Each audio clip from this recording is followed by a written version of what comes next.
बिस्मिल्लाहिर्रहमानिर्रहीम। अल्हम्दुलिल्लाहि रब्बिल आलमीन। तमाम तारीफ़ें उस ज़ात के लिए जो दोनों जहानों का मालिक है। मैं हूं आपका आज का मेज़बान महर जुनैद रशीद और आज एक नए टॉपिक के साथ पाकिस्तान के 10 मेन इश्यूज लेकर हाजिर हुआ हूँ।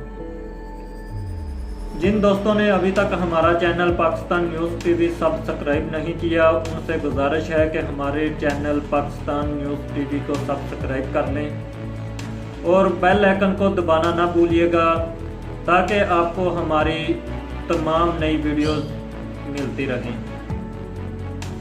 हमारा आज का टॉपिक था पाकिस्तान के 10 मेन इश्यूज। हम इस पर बातचीत करेंगे कि पाकिस्तान को किन किन मुश्किलात का सामना है। मैं अपनी नाक़िस अक़ल के मुताबिक इन इश्यूज पर रोशनी डालने की भरपूर कोशिश करूंगा।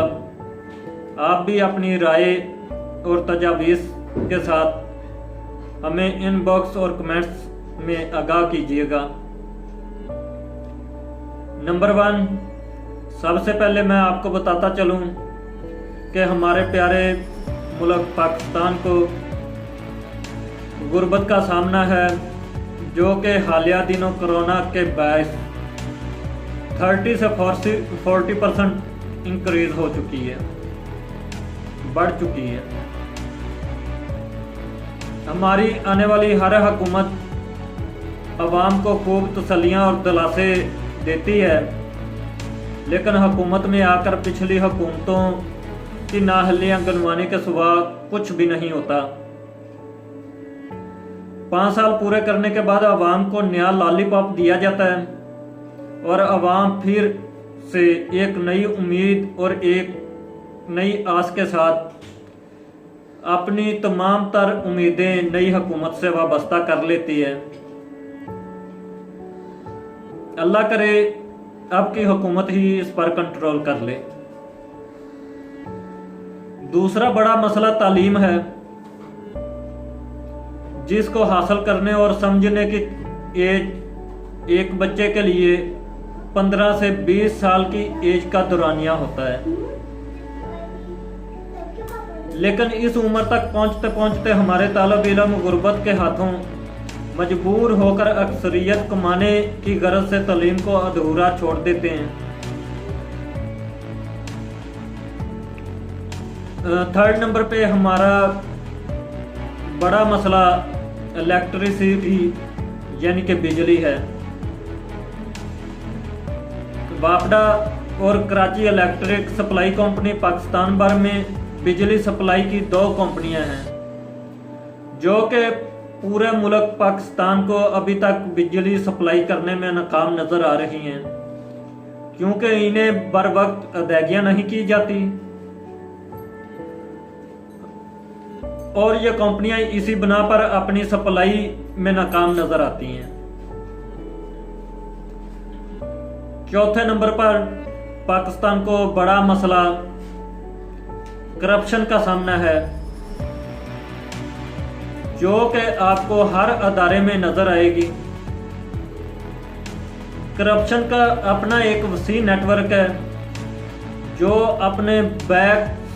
अपने टाउट माफिया को बैक सपोर्ट करते रहता है ताकि सबको अपने कंट्रोल में रखा जा सके।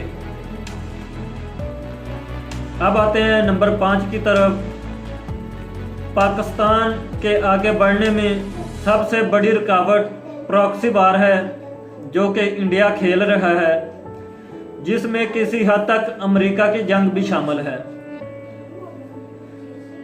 छठे नंबर पर दहशतगर्दी है, जो पाकिस्तान का एक मेजर मसला है, जिसमें हमारी कीमती जानों के साथ साथ हमारे मुल्क पाकिस्तान को तकरीबन $90 बिलियन नुकसान भी उठाना पड़ा। अब आते हैं 7वें नंबर की तरफ, जो कि हमारे मुल्क पाकिस्तान का आबादी का बढ़ना और रोजगार है। हमारी आबादी का ग्रोथ रेट तकरीबन 2% है, जो कि मुसलसल बढ़ती जा रही है। हमारी आबादी 22 करोड़ से तजावज़ कर चुकी है। हमारी 40% आबादी खते गुर्बत से नीचे की ज़िंदगी गुजार रही है। हमारी आबादी जिस तनासब से बढ़ रही है, इस हिसाब से रोज़गार के मौके पैदा नहीं हो रहे। हमारी 40% आबादी गुर्बत की लकीर से नीचे ज़िंदगी गुजार रही है, जबकि बाकी मानदा 60% लोगों में से भी 5.6% लोग बेरोजगार फिर रहे हैं। 8वें नंबर पर इकॉनमी क्राइसिस है। आज हमारी आबादी अगर 22 करोड़ है तो उसमें से कमाने वाले सिर्फ 15% यानी कि 15% लोग सेविंग करते हैं।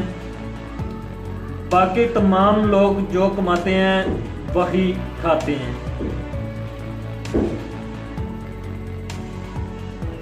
इन 15% लोगों में से सिर्फ 6% लोग अपनी सेविंग को अपनी इन्वेस्टमेंट पर लगाते हैं, जो कि बहुत कम रेशो है।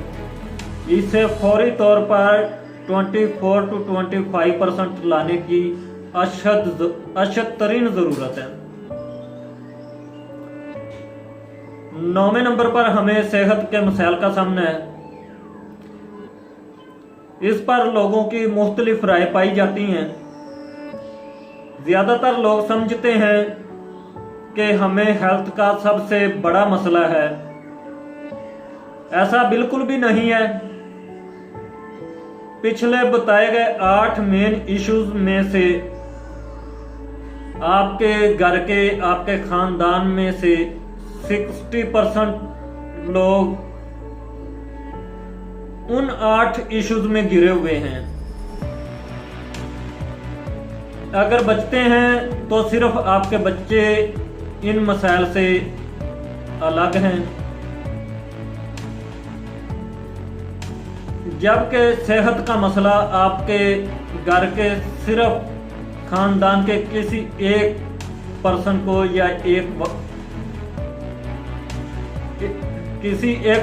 या किसी एक फर्द को लाहक होगा, वो भी सिर्फ चंद दिन तक। अल्लाह का शुक्र अदा करें कि ये हमारा उन 8 पहले मसाइल में से नहीं है, ये हमारा 9वां प्रॉब्लम है, यानी कि सेहत का 9th नंबर आता है, जिसमें बेहतरी लाने की अशद तरीन ज़रूरत है। इलाज मुआवजा हमारे लिए बहुत महंगा हो चुका है, जिसकी सबसे ज़्यादा दिक्कत गरीब और सफ़ेद पोश तबके को उठाना पड़ती है। अब आते हैं 10वें नंबर की तरफ, यानी कि हमारा 10th नंबर पे क्या प्रॉब्लम है, क्या मसला है। वो हमारा मसला मुल्क पाकिस्तान को इंसाफ के फराहमी का सामना है। पाकिस्तान एक जमहूरी मुल्क है, लेकिन इसमें आए रोज हुकूमती और अपोजिशन गठजोड़ बनते रहते हैं, जो कि हमारी अदालतों पर भी असर अंदाज होते रहते हैं। या फिर यूं कह लीजिए, जिसकी लाठी उसकी भैंस। यहाँ पर किसी गरीब के लिए इंसाफ हासिल करना जो है शेर लाने के बराबर हो चुका है। अगर इंसाफ की फराहमी इसी तरह चलती रही तो हमारे इस मुआशरे को तबाह होने से कोई भी नहीं बचा सकता। हम समेत सबको इसके लिए तगोदो और अपना अपना किरदार अदा करने की जरूरत है। हमारे प्यारे मुल्क पाकिस्तान को जिन टॉप क्लास के इश्यूज का सामना है वो मैंने आपसे शेयर किए। उम्मीद है कि आप हमें अपने कमेंट्स के ज़रिए आगाह करेंगे कि इन मसाइल पर किस तरह काबू पाया जा सकता है और हमारी हुकूमतों को इनके लिए क्या इक़दामात करने की ज़रूरत है। ताकि हम आपकी आवाज़ को आला ऐवानों तक पहुंचाने में अपना भरपूर किरदार अदा कर सकें। मज़ीद ख़बरों, तज्ज़ियों और तहरीरों के लिए हमारे YouTube channel Pakistan news TV को सब्सक्राइब और शेयर ज़रूर कीजिए ताकि आप हमारी तमाम नई आने वाली वीडियो से आगाह रहें। इंशाल्लाह कल फिर एक नए टॉपिक के साथ हाज़िर होंगे। तब तक के लिए अल्लाह हाफिज़, अल्लाह निगहबान।